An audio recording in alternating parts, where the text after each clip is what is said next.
کوئی بندے قتل ہو گئے، بندہ باہر نہیں نکل سکتا جی۔ میں ایک جگہ پہ گیا، مجھے میرا شاگرد لے گیا، یہاں ہم گئے 18 گھنٹے کا سفر، رستے میں ایک دو تقریر کی، وہاں پہنچے تو جب اس کے گھر پہنچے سامنے اس کا گھر تھا، اس کا والد بیٹھک میں کھڑا تھا، وہ باہر نہیں نکلا، اس کا والد باہر نہیں نکلا مجھے ملنے کے، میں ہی بیٹھک کے اندر گیا تو ملاقات، تو میں نے اس شاگرد سے پوچھا یار آپ کے والد صاحب باہر نہیں ہوتے؟ انہوں نے کہا کہ دشمن انداز ہوا تو ہو گیا، بیٹھک میں باہر نہیں، دشمنوں سے معاہدہ ہوا ہے کہ میرے پاپا نے بیٹھک سے باہر، یہ بھی تو کوئی زندگی نہیں، بیٹھک سے باہر نہیں۔ یہ جو دشمن دار لوگ ہوتے ہیں، اگر ان کے گھر کا گھیراؤ ہو جائے، دشمن گھیراؤ کر لے، کلاشن کوفے لے کے آ جائیں اور کسی طریقے سے وہ وہاں سے نکل جائے، چھت کے رستے نکل جائے، وہ شیطان کے رستے نکل جائے، کسی رستے سے نکلنے میں کامیاب ہو جائے، تو سمجھدار بندہ وہی ہوگا جو دشمن کے نرگوں سے نکل کے پھر دشمن کے گھر چلا جائے۔ نہیں، پھر دشمنوں کے نرگے سے نکل کے پھر دشمن کے گھر، بولو کس کے گھر جائے گا؟ کون سا دوست؟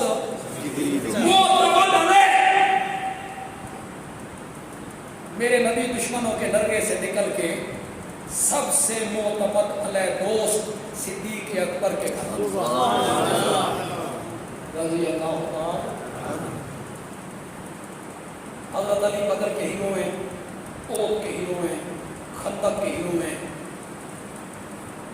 تفصیل میں نہیں جانا چاہتا۔ حدیبیہ میں جو مشرکین اور میرے نبی کے درمیان معاہدہ طے پا گیا تھا، اس کی تحریر لکھنے والے بھی حضرت علی۔ تحریر کس نے لکھی تھی؟ معاہدے کی تحریر لکھو یہ معاہدہ ہو رہا ہے محمد الرسول اللہ اور سہیل ابن عامر کے درمیان۔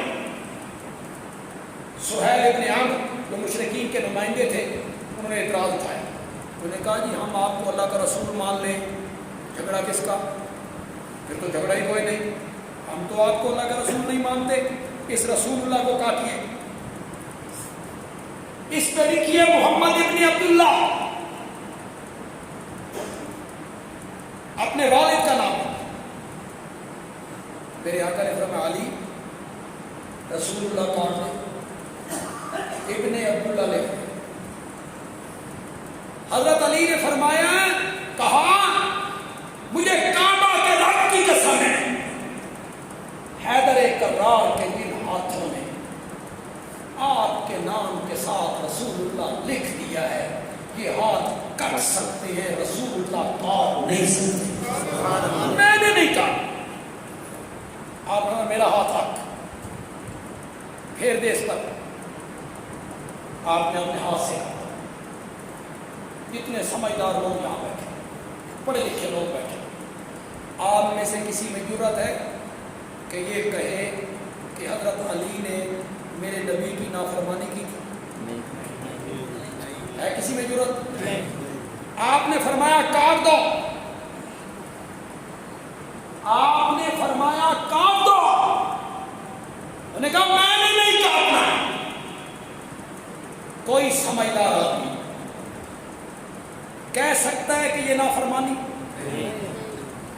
میں ایک جملہ کہتا ہوں، کعبہ کے رب کی قسم ہے، یہ بظاہر نافرمانی نظر آنے والے جملے، بظاہر نظر آنے والے جملے نافرمانی کے، میں کائنات کی فرما برداریاں اس نافرمانی والے جملے پہ قربان کر کے سبحان اللہ، کائنات کی فرما برداریاں اس ایک جملے کا مقابلہ نہیں کرتی۔ جن ہاتھوں نے رسول اللہ لکھا ہے، میں وہ لفظ نہیں کاٹ سکتا۔ اپنے انتقال سے 4 دن پہلے میرے آقا نے فرمایا قلم دبا دلاؤ، میں تمہیں ایسی تحریر لکھ کے دوں تو اس کے بعد تم کبھی گمراہ حضرت عمر کو کہا تھا کہ تم لاؤ قلم دوات؟ حضرت عمر کو کہا تھا؟ سب بیٹھنے والوں کو کہا تھا، جن بھی حضرت عمر بھی ہیں، حیدر کرار بھی ہیں، قلم دوات لاؤ، میں تمہیں ایسی تحریر لکھ کے دوں جس کے بعد تم کبھی گمراہ نہیں ہو گے۔ صحابہ میں کچھ نے کہا لا کے دو، کچھ نے کہا نہیں۔ حضرت عمر بولے، حضرت عمر نے کہا حسبنا کتاب اللہ، ہمیں اللہ کی کتاب کافی ہے، کسی تحریر کی ضرورت نہیں۔ تم کہتے ہو یہ نافرمانی،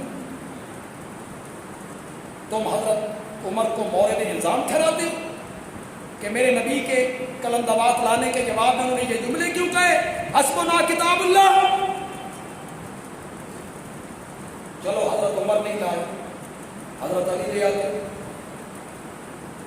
بولیا چلو حضرت عمر کے سامنے نہیں لا سکتے تھے، حضرت عمر جب اٹھ کے چلے گئے اس کے بعد لے آتے کہ یا رسول اللہ ان کی موجودگی میں تو میں نہیں لایا، یہ قلم دوات لایا ہوں، لکھیے جی۔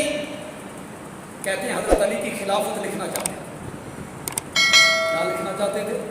حضرت علی کی خلافت۔ حضرت عمر آڑے آ گئے۔ میں اب کون کون سی بات آپ کو سمجھاؤں گا، میں نے 10ویں جلد میں ان باتوں پر بڑی مفصل گفتگو کر دی ہے، کون کون سی بات میں آپ کو سمجھاؤں۔ میں اشارہ کرتا ہوں، کچھ اشارے سمجھتے نہیں یار، پتہ نہیں آپ علماء کی تقریریں سنتے رہتے ہیں، اس کی گہرائی میں آپ کبھی نہیں اترے گا۔ میں ایک جملہ کہنا چاہتا ہوں، پتہ نہیں آپ کو سمجھ آئے یا نہیں، اگر آ گئی سمجھ تو آپ کی سبحان اللہ بتائے گی کہ سمجھ آ گئی۔ میں نے کہا تم تو کہتے ہو کہ حجۃ الوداع سے واپسی پر ام غدیر پر انتقال سے 88 دن پہلے من کنت مولا ہو فعلی المولا، یہ حضرت علی کی خلافت کا اعلان ہو گیا تھا اور وہاں ان کی خلافت کی بیعت ہو گئی تھی۔ اگر یہ اعلان ہو گیا تھا تو پھر آج خلافت کیوں لکھوانا چاہتے ہیں؟ معلوم ہوگا شک تو انوی ہے کہ من کنت مولا فعلی المولا اور خلافت ثابت ہو، کبھی تو قلم دوات کہتے ہو کہ منگوا کے لکھوانا چاہتے تھے۔ کن کن چیزوں سے خلافت ثابت کرو گے بھائی؟ مولا کا معنی امام، علماء کرام بولو جی، مولا کا معنی امام، مولا کا معنی خلیفہ۔ کسی لغت کے امام نے نہیں لکھا، کس نے لکھا ہے مولا کا معنی امام؟ کس نے لکھا ہے مولا کا معنی خلافت؟ جس کا میں مولا اس کا علی مولا، جس کا میں دوست اس کا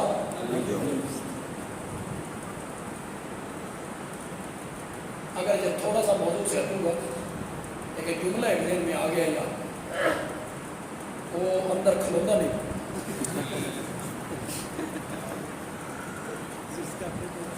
ترجمہ بھی نہیں کروں، ترجمہ بھی نہیں، اور آپ کو دیکھوں گا کہ آپ اس کی تہ میں اتر کے کتنا مزہ لیتے ہیں۔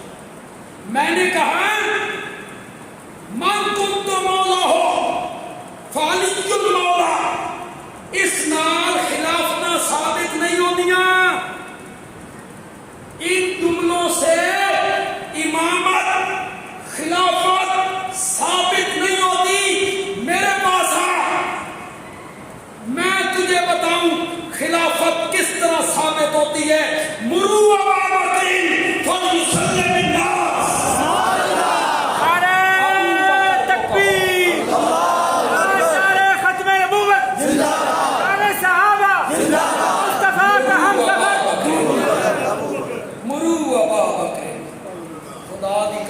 اہل سنت علماء، اہل سنت عوام، من کنت مولا و فعلی المولا، اس طبقے نے بچے بچے کو یاد کروا دی، بچے بچے کو یاد کروا دی، اور تم مرو ابا بکر فلیصلی بالناس اپنے مقتدیوں کو یاد نہ کروا سکتے۔